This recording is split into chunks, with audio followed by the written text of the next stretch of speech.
या भागात आपण चलनवाढ कर म्हणजेच महागाई कर यालाच आपण इन्फ्लेशन टॅक्स म्हणतो. याबद्दल जाणून घेऊया. इन्फ्लेशन टॅक्स हा असा टॅक्स आहे, याचा अवलंब करून सरकार आपल्या खिशातून आपल्याला न विचारता पैसे काढून घेतं. What? सरकार दरवर्षी आपला अर्थसंकल्प प्रसिद्ध करतं. या अर्थसंकल्पात सरकार यावर्षी कोणकोणते खर्च करणार आहे याची माहिती दिलेली असते. याशिवाय यावर्षी या सरकारचे उत्पन्नाचे स्रोत कोणते असतील याचा सुद्धा उल्लेख यामध्ये आढळतो. म्हणजे सरकार जो येत्या वर्षातील खर्च करणार आहे, तो खर्च करण्यासाठी पैसे कोणत्या प्रकारे जमवणार आहे याची माहिती दिलेली असते. पण अंदाजित खर्च आणि अंदाजित जमा यांच्यात नेहमीच तफावत दिसते. या गॅपला राजकोषीय तूट म्हणजेच फिस्कल डेफिशिट म्हटलं जातं. आता सरकारने इतका खर्च करण्याचं ठरवलेलं आहे, म्हणजे तो खर्च पूर्ण करण्यासाठी उर्वरित रक्कम त्याला कुठून तरी जमावावी लागणार. यासाठी सरकार करांच्या दरात बदल करू शकतं. म्हणजे सरकार जे सद्यस्थितीला कराचे दर आहेत, त्यामध्ये बदल करू शकतं किंवा नवीन कर लागू करू शकतं.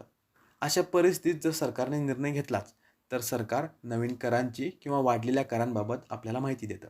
आणि जर सरकारने हे पाऊल उचललं, तर आपल्याला अधिक कर भरावा लागतो. आणि अशा प्रकारे अंदाजित खर्च आणि अंदाजित जमा यांच्यातील फरक शून्य केला जातो. तर आपल्याला असं चित्र दिसेल, आपल्याकडे पैसे कमी आणि सरकारच्या तिजोरीत वाढ झालेली आहे. याशिवाय आणखी एक मार्ग आहे, ज्याद्वारे राजकोषीय तूट कमी केली जाते. याच पद्धतीला डेफिशिट फायनान्सिंग म्हटलं जातं. यासाठी बऱ्याच पद्धती आहेत, पण आजच्या भागात आपण चलन निर्मिती या मुद्द्यावर फोकस करूया. या पद्धतीचा अवलंब करून सरकार आर-बी-आयला अधिक चलन छापण्याचा आदेश देतं. तेव्हा सरकारकडे मोठ्या प्रमाणात पैसे जमा होतात.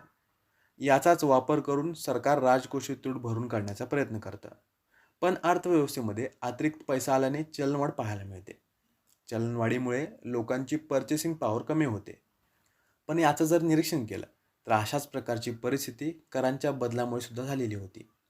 या परिस्थितीमध्ये सुद्धा लोकांची पर्चेसिंग पॉवर कमी आणि सरकारकडे अतिरिक्त पैसा अशी परिस्थिती पाहायला मिळाली.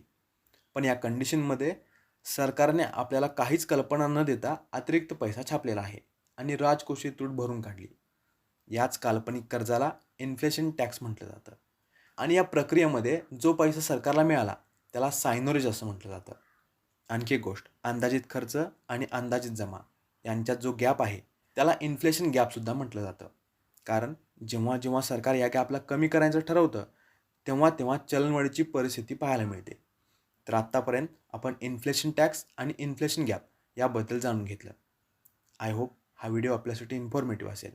अशाच अर्थशास्त्रीय संकल्पना जाणून घेण्यासाठी बुक्स तावा प्लेलिस्टला फॉलो करा. Thank you for watching and supporting books तावा.